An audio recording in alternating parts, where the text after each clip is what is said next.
Namaskara and welcome to BIC Talks, a podcast by Bangalore International Centre.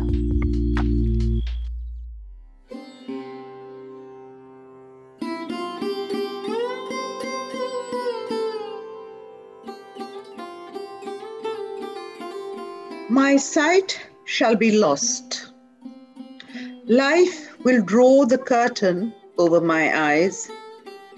Yet stars will watch and morning rise and hours heave like sea waves.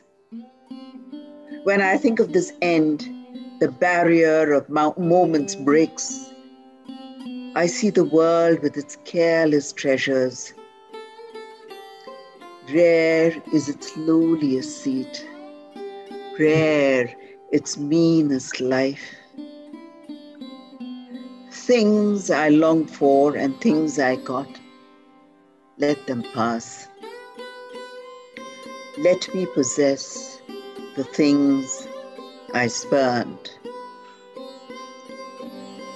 I see by the light of death.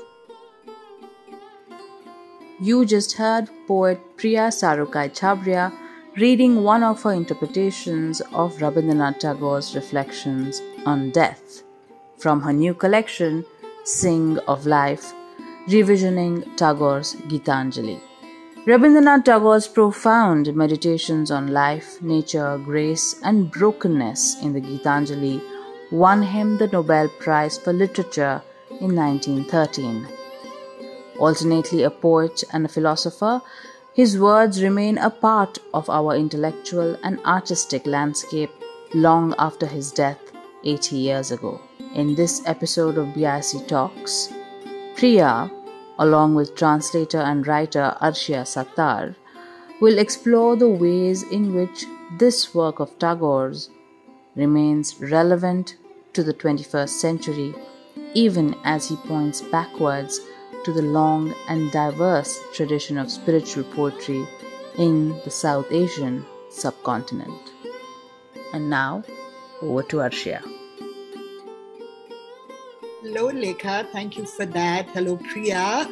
I will insist on calling it a conversation because Priya and I are very, very, very old friends. We follow each other's work. We talk a lot about our work. We talk about other people's work. So this is going to be, I hope, freewheeling, even though we have done our homework. We're not going to be entirely idiosyncratic in our comments. But hello, dear Priya. At least I get to see you on screen, even though currently we are both in the same city. Congratulations on yet another fantastic book. Thank you so much, Arshia.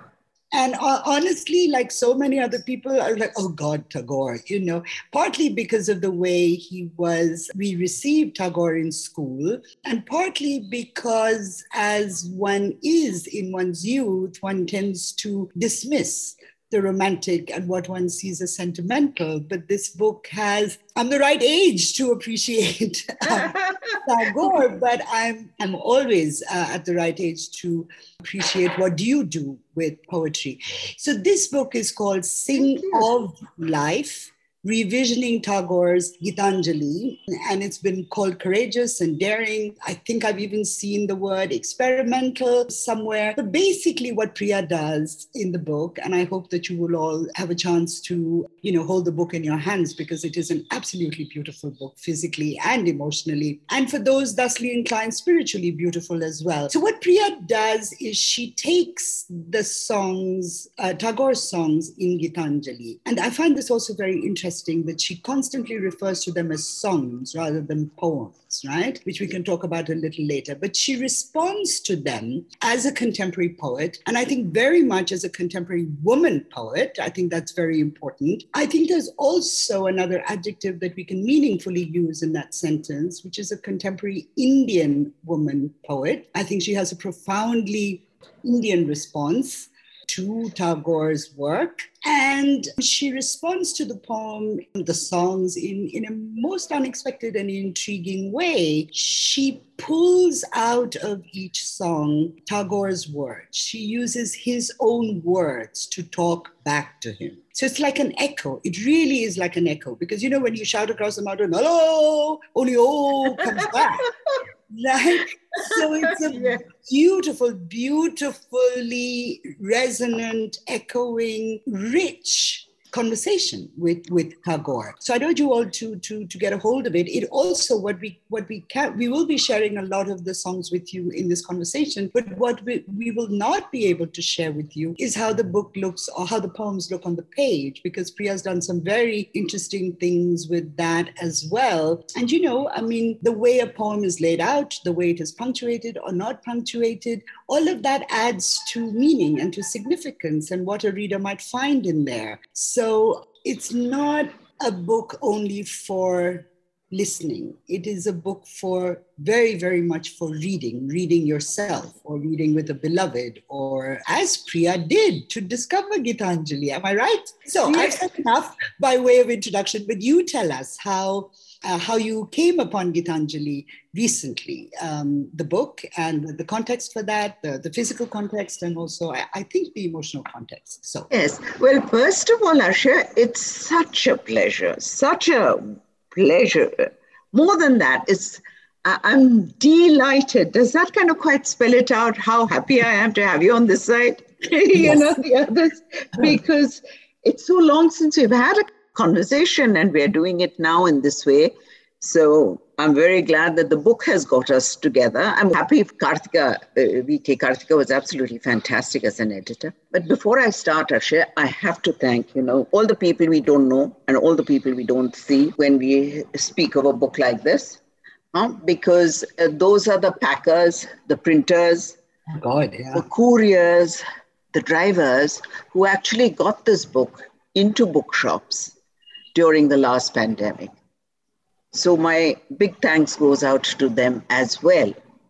How did this happen, this book happen, you asked? Well, actually, almost by accident, by coincidence. My husband and I, Suresh and I, were holidaying in Bir, which is the paragliding center of India. It's also a center of Buddhist studies. And we were doing neither. We were just in a little cafe having coffee, and the coffee was taking very long to come by. So how these mountain cafes often have little bookshelves. And Suresh picked out the Gitanjali and he started reading it and said, "Oh, you might be interested." And I peered over his shoulder because, like you, in school we'd been taught where the mind is without fear, and the whole institution of Tagore, which grows around him after that as you grow up, makes him a rather formidable figure. So I'd more or less stayed away, except of course seeing film adaptations. But here we were in this cafe with a little stray dog which came and curled up at our feet, and we were turning the pages, and my God, I was immediately pulled into it. And immediately it was like, certain phrases from the book just lifted off. And I had to have this book. So we asked the cafe owner, who'd never seen us before, he said, "Please, can we borrow this book and get back to you?" And he very kindly said, "Yes, Abba's Cafe in Bir." So we took it along, had it photocopied, and then I began working on it. And it was also, I think, being in the mountains with these snow peaks around and the air so clear and sparkling, as it were. That whole setting and the peace of the place we were staying at, which was a place called Colonel's Resort. I mean, very calm, very settling. A little like Sangam House used to be when I was there last, very conducive to work, to writing, to contemplation. And so I began working on this book. It happened quickly, and this is my quickest book, shall we say, because I finished it in less than 2 years. My other projects take 12, 8, 5. Some I don't think I'll ever finish. But this one, yes, it was quite quickly done. But did you find the form immediately? Was it your first iteration as a response, what you've done with? Actually, you know what, Priya, let's do a song together. Yeah, okay. So people understand what you've done. And then my previous question will actually have an anchor. It'll have, people can understand it for themselves, right? So we decided, since everybody knows the poem Where the Mind is Without Fear, we thought we'd start with that. Yes, yeah? Yes. And when you hear it, I'm sure that all of you will be quite taken aback by how relevant it is today, 100 and nearly 10 years after it was written, which is not a particularly bright commentary on our times, but there you have it. So, so Arshia, will you read Tagore's version? Sure. Where the mind is without fear and the head is held high, where knowledge is free, where the world has not been broken up into fragments by narrow domestic walls, where words come out from the depth of truth, where tireless striving stretches its arms towards perfection, where the clear stream of reason has not lost its way into the dreary desert sand of dead habit, where the mind is led forward by thee into ever-widening thought and action. Into that heaven of freedom, my Father, let my country awake. Yeah, what is your version?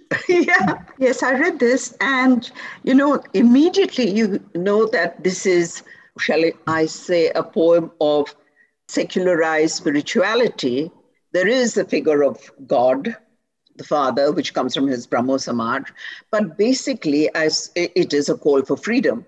And what I do with all the poems here is I make 2 poems out of each of one of his prose poems. So my first poem on Where the Mind is Without Fear is just 1 line, and it is, into freedom, let my country awake. And the second is, may the mind be without fear, knowledge be free, world not broken, words come from truth, reason not lose its way, mind be led into ever-widening thought and action. That is so lovely.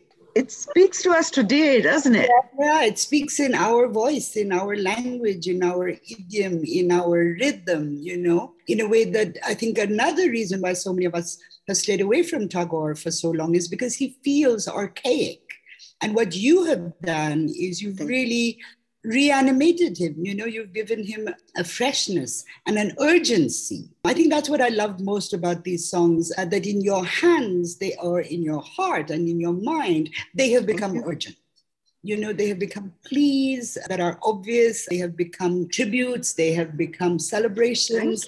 So we got a sense of what you're doing, right? With the songs as you found them. And so I go back to the question I asked just before we read this most famous of all his songs. You said that you wrote this book very quickly by your standards. So I'm wondering if this form, this eliciting of the essence, this finding the rasa, being the perfect Sahridaya, did that come immediately or did you have to do a couple or more iterations before you were satisfied with what you had? I think the basic look of the poem, I don't want to call it structure really, because that seems very deliberate.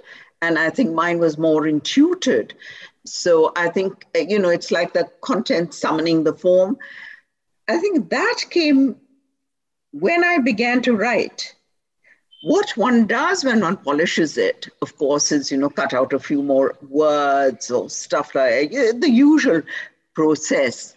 But I think all of it virtually came as it was when I wrote it. I'd read the poem, Tagore's prose poem, and underline the words or circle them and then transcribe them. And that went on and on. And then, of course, on the second reading, you just cut off a few. And what happened was that, I thought I'd done all the 103 poems of Tagore. And then I wanted to read his book again. So I went back to the Gitanjali and I found other poems swimming inside the words I hadn't, used. And there they were, a different version of which sometimes said different things, gave it another hue, another weight to the first section I had done, the first poem I had done. So I again went through all this, 103, and then put them together. And I must say that I was happy that it worked out this way. So Yeah. 2 pages, Yeah. I want to talk a little bit about the content of this poem, because I think it will sort of set the parameters for the other things that we're going to discuss, through the hour. And I've been very struck on rereading the poem, which again I must thank you for, the fact that I reread it at all with some amount of concentration rather than as, oh, this cliche, I know it. I find it very, very interesting that he places reason and faith together, not as polar opposites, but two things that can exist hand in hand. And when they do, then we have the chance to be free and to be fulfilled. So I wanted to ask you about how you feel about that. And what do you think he's asking for freedom from? What must we be free of to be complete human beings? In the original, I think he called this Prathana Prayer. And it is, of course, a prayer. But what is he praying for? He is praying for the country, right? Oh, we can do that now too, pray for the same. Absolutely. And that is why I think this immediately resonates, because here we are again speaking about moral choices, about freedom, and not losing faith, keeping the faith and keeping reason on par, as it were.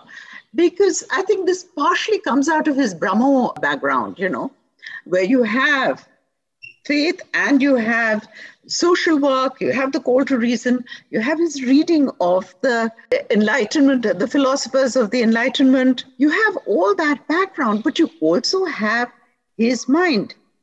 And he has this esemplastic imagination. It pulls things together. It sees patterns. It sees unities. So he does not see a clash or a contradiction between holding these two together. Right. And I think that's what happens when you intuit something. You don't see the clashes. It just comes together. I'm sure it happened to you when you were writing the Ramayana, for example, rewriting the Ramayana. Translating. Please don't say I rewrote it. Somebody will come No. my head. I take it back then. Okay. Yes. Your iconic translation of the Ramayana. No, of course, I think that when you enter a text deeply, and that you must, when you're going to translate something is transformed, and you work instinctively rather than always leading with the mind. And yet, when you're translating, nothing is a better friend to you than reason. You have to stay rational in your choices, in your eliciting again, of what the text is really saying. And yet you have to surrender to the book. You have to surrender to Ramayana. You have to surrender to Tagore.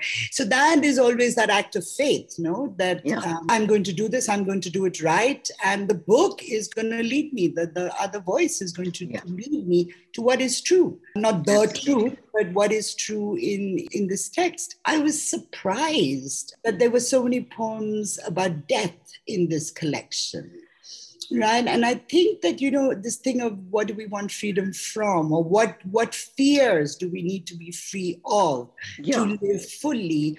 I think one of the things is the fear of death, which God knows we all have, whether we acknowledge it or not. And certainly we see it as we grow older. We know that, I'm not afraid of death. No, but you're not afraid of death, but you know that it is the unknowable. Right? So I found this collection compelling in many ways, because it is simultaneously life-affirming and death-affirming. It's not death-denying, right, in any way. It's important to place the Gitanjali in Tagore's life. And he came to this, he put together this collection after the death of his father, his wife, his dearly beloved daughter, Renuka, his son. So he was facing death, grief, sorrow all the time. That on the one hand, and then of course the wisdom traditions that he comes from, the Upanishadic, the Bhakti, the Vaul, all these traditions. And he is a man of remarkable courage that comes through. He doesn't agree, just to detract for a moment, he doesn't agree with everyone on patriotism, for instance, and nationalism. And people were criticizing him for shall we say, having doubts about it, but he held on because he was prescient about this, that nationalism could lead to a kind of a chauvinistic authoritarianism. Guess where we are today? Oh my goodness. Yeah. So there he was, So that mind of his, which was looking at everything very sharply, clearly, I think he saw then death as a friend, as the beloved. He calls him the bridegroom. Yeah, yeah. Again and again, because life, of course, doesn't end with life. It ends with death, and again, something else. It isn't. So there is this fierce, shall I say, fierce hope, fierce love of life. As he says, because I love life, I will love death as well, which I thought was profound and marvelous. If only we could also, have that same freedom from death and from fear. So one point before we get into another reading is the idea of detachment, which because you think the moment you think of death, you think that the person is an ascetic of some sort, renounce the world.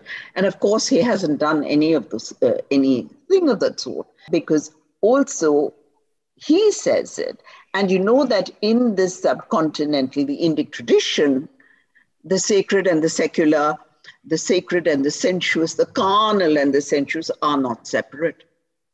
They are together. But in the South Asian spiritual traditions, we are persuaded towards detachment and to giving up the pleasures of the senses. And God bless Tagore. He's advocating something really quite different. And I know we're going to read one of those songs, but shall we do the death one first? So we're going to do this for probably the first half of this session. I'm going to read the Tagore and Priya is going to read her work, just so that you all have a fuller sense of what she's actually done and why it is as precious as it is. But as we progress into the session, you'll be hearing less of me reading. Okay, so this is Psalm 92. I know that the day will come when my sight of this earth shall be lost, and life will take its leave in silence, drawing the last curtain over my eyes. Yet stars will watch at night, and morning rises before, and hours heave like sea waves, casting up pleasures and pains.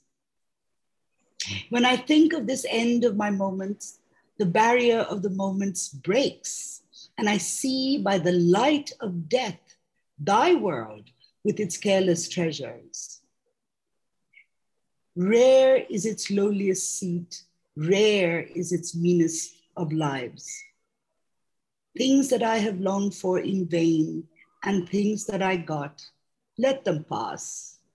Let me but truly possess the things I have ever spurned and overlooked. What a strange, strange poem. Indeed. Okay. Make it real, Priya. Tell us what you did.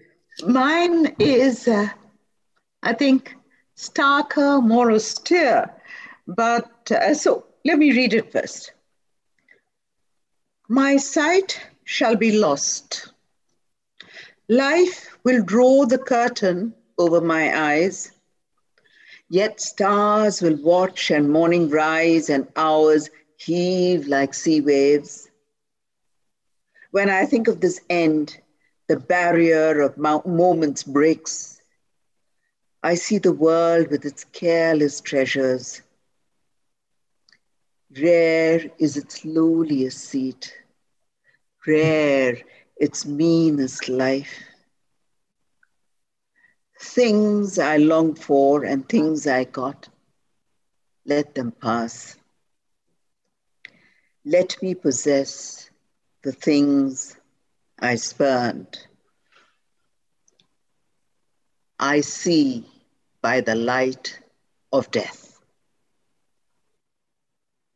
That is a truly amazing line. I see by the light of death. Yeah. Because, we're all we're tutored into thinking that death is darkness. And yet, anybody who has a near-death experience always speaks of going towards the light, So, Yes, yes, yeah, yes, yeah, absolutely, absolutely. And I was wondering, where does he get this equanimity, shall we say, or the strange insight into seeing by the light of death? Of course, the death of yeah. all the people who were dear to him, who have passed. But also, I think it comes from a decentering of one's life, of oneself from life, not putting yourself right up there in the middle.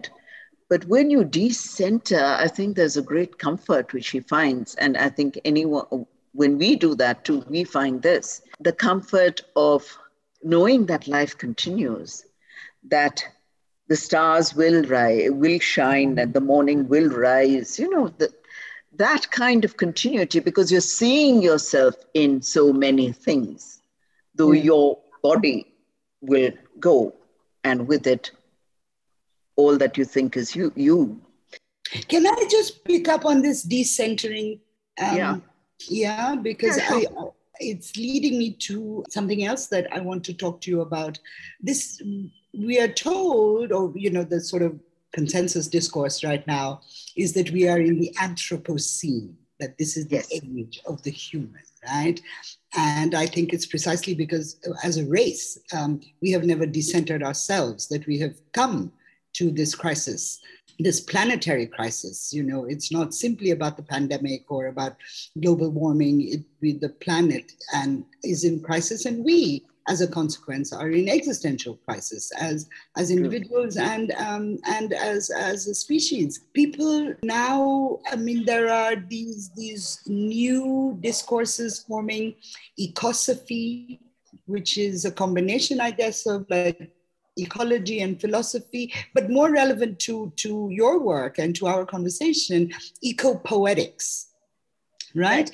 And I would really like to hear what you think about the idea of eco-poetics, and is it like or unlike what we used to call nature poetry? When we were studying, literature, Wordsworth is a nature poet. We didn't say he's an eco-poet, Is there a difference? So is there a difference between the two? And if there is, then are they connected? Or is eco-poetics just some, very posh 21st century way to say, I like nature? It makes meaning for me. Yeah, the nature poets, I think, didn't see the world as threatened, right? Most of them, or they were arguing, some of them were, of course, Walden does say there was a movement against industrialization and materialism. It had already started, but the world was very much more or less what it was at that time. Now, when we talk about the Anthropocene and what we have done, we're talking about, of course, climate breakdown. We're talking about wildfires in Siberia. We're talking about pathogens from the time of the dinosaurs creeping up on us next. We're talking about tremendous shock, aren't we? And so there is a shift from what we call the nature poets. But let's remember, nature poetry is as old as humankind, because I think of Sangam poetics, Tamar Sangam poetics, where the inner and the outer landscapes were combined through metonym. The inner stood for the outer and the outer stood for the inner. Then you have in Sanskrit and Prakrit, the various Prakrits, you have the idea of the 6 seasons. You have Kalidasa's Ritu Samharan, most famously. You have the haiku. Of course. And those takes on, and the Chinese Book of Songs. From every part of the world, we've had the songs of nature, because I think we really cannot live without it. And I think that has come to us very concretely and in the time of the pandemic, because as we are shut in, that little glimpse of sky, that bit of a flowering tree that we see, it so lightens up our lives. And I think we're looking at each flower, the turn of the seasons much deeper. And eco-poetics, the poets there we're also reading the science. So we're reading and we're writing about the things we don't see, the roots talking to each other, For instance, so science is feeding in there. And I think that makes it a very significant contribution to poetry. And also, with the digital age, you can do much more with the page when you have a website. So all that too comes in. There is a difference. Tagore is an eco-poet, or is he an old-fashioned nature poet? Pardon, I'm sorry? Do you think Tagore is an eco-poet? Or, let me put it this way, I want you to read another song as well. Have you taken a nature poet and turned him into an eco-poet with your response to... Do you want to read us? I know you had a poem in mind for... I think maybe I go to song 69. Sure. Because there you see what Tagore is doing. There is no disconnect in him. We were talking of decentering earlier, decentering the ego, as it were, pushing it away. And here you see Tagore. I think of Tagore on his houseboat, going down the Padma River, this luxurious houseboat, and its life is unscrolling on either side of him. And it gives a certain rhythm, it gives a certain calmness to the mind, I think. He was a rich man, let's not forget that. He was a rich guy. Yeah, very. I mean, when he was doing that, I think he could write a line like about the centuries that time takes to, open a flower, make a flower, which is very beautiful. Let's read that one. Yeah. I'm going to read 69, which I think is one of his strongest, but there's so many, really, poems on nature. 69. And this is also, what happens is that I was reading Tagore, his rapture, century ago, his rapture comes pushing through the page into you, and you begin to glow with that rapture and gratitude. And I think does your rapture come pushing through the page, let me tell you, and everybody else who's listening. So, yeah. Thank you. So this is 69, and I'll read my version. The same stream of life that runs through my veins runs through the world. The same life that shoots through dust and blades of grass and breaks into leaves and flowers. The same life is rocked in the ocean cradle of birth and death. My limbs are made glorious by its touch. My pride is the life throb dancing. The same life, the same life, the same life in my blood. Really lovely. But I love what you've done with it. The same life, the same life, the same life, because he obviously is not quite so tightly repetitive in Tagore's work. He used it 4 times, and each time I kind of picked it out and put it together, I learned this new word from you over this last week when we've been talking about the session and preparing for it. Hylozoism, which means all matter is animate. Yeah, so the roots are talking to each other, and the leaf has feelings, and the tomato cries when you pluck it, and whatever. I mean, but it's very complex and sort of paradigm changing understanding of the world, right? And it led me to think immediately, given my background, of pantheism, which of course is completely different because it means everything in the world is divine, which is different from all matter is animate, right? I'm wondering if you want to comment on that in terms of Tagore. Is he pantheistic, or is he helozoist, or does it matter at all? Well, I think from where we're talking, I don't think it really matters. I mean, because I think Tagore is a person people are always trying to put labels on him. Mm-hmm. Because he is such a profound thinker. So he's the Oriental to the Westerners, Yeah. etc. And then he becomes Gurudev and he can't be touched and all that. But it is vitally important to think of, of all life, all matter as animate. And the moment you start doing that, you have a possibility to move away from the Anthropocene. You have a way a way of thinking, ethical thinking, and responsibility to the other than human or the more than human. And I found it gives me a wonderful understanding of time, which I hadn't thought of earlier.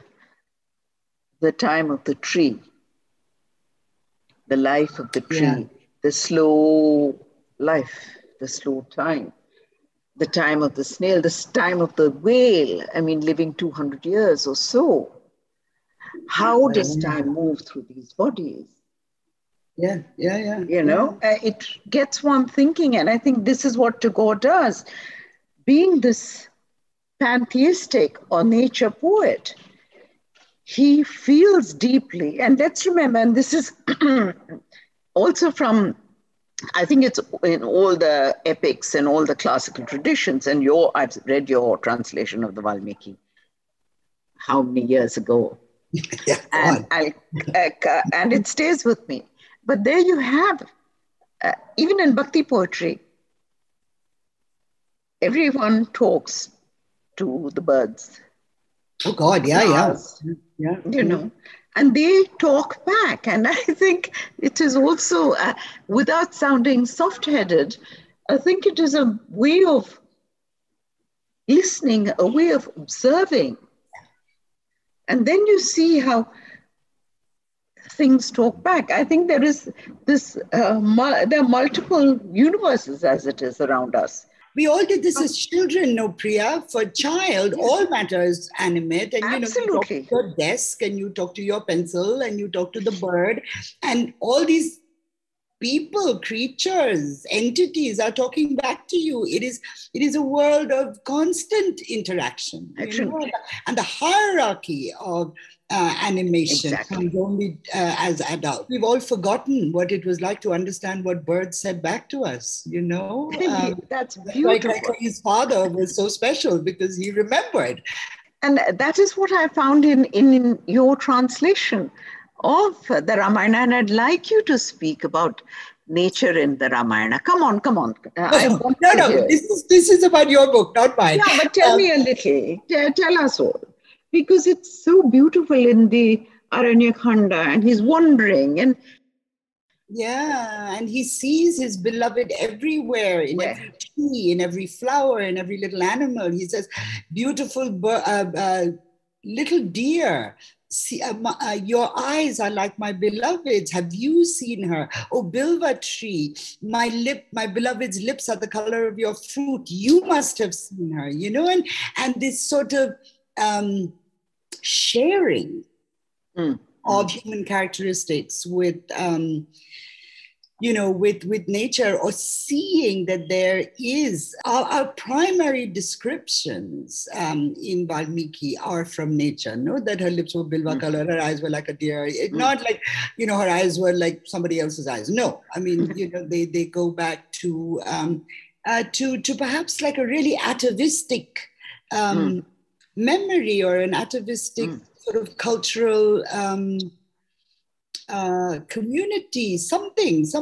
And I think one of the reasons why Valmiki, like Tagore, is so powerful, precisely because of these nature descriptions, which we have become separated from. So they really hit us like a ton of bricks.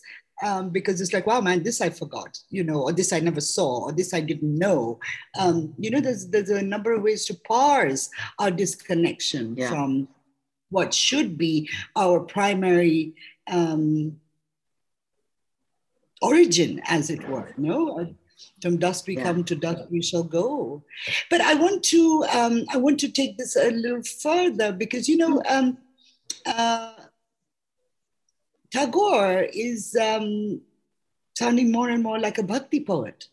Yes. And I'm wondering if you bhaktified him, because you worked so beautifully on bhakti already with your Andal book, which remains,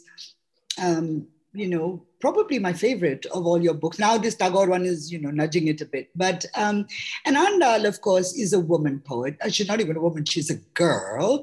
And I think that's very important in the construction of Andal. That she's a girl, she's prepubescent, and by the time she's 16, she's apotheosed into the goddess, right? But and she is profoundly a saguna bhakti poet. She loves God in his form. That is very important, right? And we can suggest that perhaps Tagore is a nirguna bhakti poet, right? So now you've done your saguna bit, now you've done your nirguna bit. And also, I do think, Andal was 5-7 years ago from you. And I don't want to, sort of get too personal in a public space, but I do think that this is part of your journey. This is your spiritual arc as well. From the profoundly saguna, from the profoundly sensual, to somebody like Tagore, who incorporates the sensuality into his formlessness. End of sentence. Yeah. Yes, of course. Andal is, all of 15, when she's asking Krishna to enter her, possess her. It's tremendously carnal and tremendously spiritual. That's what she does, right? And when I was doing Andal, I think I was stunned by the nakedness of her core. The vulnerability she put herself up in. And you knew that this girl didn't give a damn about anything except poetry. She was very clear that she followed the poetic rules. Nothing else. And she was putting herself out. But in Andal and now in Tagore, what happens is that the poem is like it's compacted. It's not a jack-in-the-box, but it just is. There's so much, shall I say, energy coming out of it. This huge spill. And I did feel, maybe that is a part of what has stayed with me, working with Andal. I was in this presence, as it were, of a very intelligent mind, poetically, in terms of insight, in terms of spirituality. There was this magnificent intelligence one was working with. So one's energy also had to lift up, to somewhere meet that. And I think that's part of the reason why maybe the Andal book is resonant, because it takes some of that energy and shares it out, So yes, there was that. And then Tagore, as sudden as Andal came to me, one day I remember I told my mother, Mom, I'm translating Andal, without knowing a word of classical Tamil. And of course, she said, here are the scholars you should meet, etc., etc. And Tagore happened the same way. So what has happened in the meanwhile? Here it is, sorry. It's when you immerse yourself, and I don't like the word immerse yourself in a book, because then I feel like a submersible going into something and then coming out intact. No. When you get into a text like that, you dissolve. In some way, you've dissolved yourself into it. And and your whole consciousness has been reconstituted, right? And then you emerge, and it is this new reconstituted consciousness, shall I say, and voice with which you're speaking. So you're transformed, as has happened with you with Ramayana. Your life is changed because of that. Yes, of course. Yeah. Of course it has. Yeah. Sure. I mean, I agree with you. I don't like this emotion thing. Mm. It makes me feel like Visarjan, like an idol. Even though there is dissolution, right? But then you come back enriched by what you Yes, have been able to absolutely. absorb, in that process of dissolving or joining or merging or any of that. But I mean, time is tempest fugit. So I want you to read, please, Priya, one song that will show us what you and I are so secure in, that Tagore really is a bhakti poet and a nirguna bhakti poet. And then I think we're going to have to ask.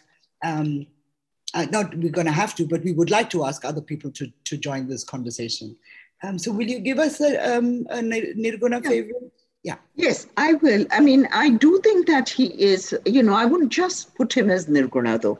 I think it's Saguna and Nirguna together. I think there is this movement, just like, when we speak about words and poetry, literature, we're trying to reach, at least we who translate bhakti and poetry, many of us actually, right, want to reach a silence, right? A sacred, full, energized silence. And I think the movement is like that. From the Nirguna, the beauteous, we get into a greater beauty. Before I read read this wonderful, one of my favorite poems in the book, I just want to say one thing about beauty. All the religions are very good at using the idea of beauty. All the gods are beauteous. They're stained glass cathedrals. They're the Utsamurtis. They're these wonderful large domes. But I think there is, again, a woman in the 11th century, a Japanese court lady, Shonagon of the famous pillow books. And she put it rather neatly. She said, priests should be handsome so that they hold your attention. I just love that. And there she was. And that tells you the idea of the summons of beauty. And love is beautiful. This vast love that he speaks about, which is there, I think it's makes one dissolve, right? So here, I mean, it is possibly the most beautiful thing you can experience. So here is 59. There is nothing but love. This light, these clouds, this breeze on my forehead, light floods my eyes, bends from above, looks down on my eyes. This is your message. This is your message.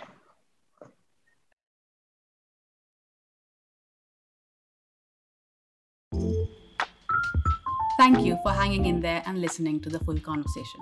If you liked what you heard, do share it with friends and family. You can also leave us a review or rating on iTunes and Apple Podcasts. The crew behind this podcast is Gaurav Krishna on sound supervision and production, with support from S. Sarvanaraj and Raghu Tenkaila. Episode artwork and design is by Chandni Venkataraman. Don't forget to subscribe to our channel on your favorite podcast platform. It can also be accessed on our website, bangaloreinternationalcenter.org. This is Lekha Naidu, signing off on behalf of everyone at BIC.